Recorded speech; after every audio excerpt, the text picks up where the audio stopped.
இது திமுகவுக்கும் ஆளுநருக்குமான சண்டை இல்ல. இது தமிழ்நாட்டுக்கும் ஆளுநருக்கும் இடையில் நடக்கக்கூடிய ஒரு சண்டை. இன்னும் சொல்ல போனா இன்னைக்கு நான் சட்டமன்றத்தில் தெளிவா சொன்னேன். இத மோதல்னு சொல்றாங்க.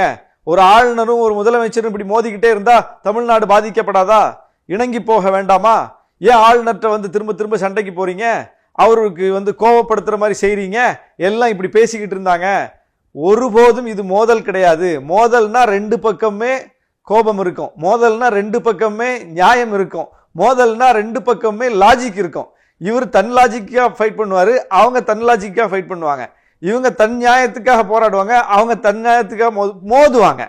இப்ப கருத்து மோதல்னு சொல்றோம், விவாதத்துல மோதுறோம். அந்த பக்கம் ஒரு கருத்து இருக்கு, இந்த பக்கம் ஒரு கருத்து இருக்கு. அப்படி இருக்கும்போது இதுல என்ன கருத்து இருக்கு ஆளுநருக்கு?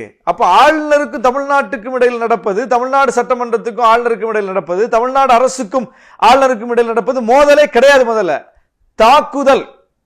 அவர்கிட்ட எந்த அதிகாரமும் இல்ல, அவர் தாக்குதல் நடத்துறார் தமிழ்நாடு சட்டமன்றத்தின் மேல, தமிழ்நாட்டு அமைச்சரவையின் மேல, தமிழ்நாடு என்கிற மாநிலத்தின் மேல ஒரு தாக்குதல் நடத்துறார்.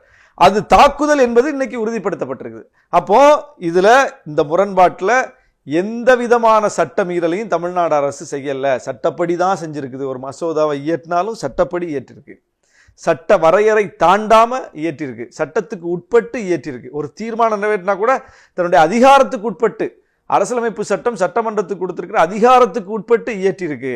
அதை அனுப்புனா அதுக்கு லிமிட்டே கிடையாது, கால வரையறை கிடையாது என்பதனால அதை காரணம் காட்டி கிடப்பில் போட்டு வச்சிருந்தார். இன்னைக்கு உச்ச நீதிமன்றம் அதுக்கு ஒரு குட்டு சரியா கொடுத்திருக்குது.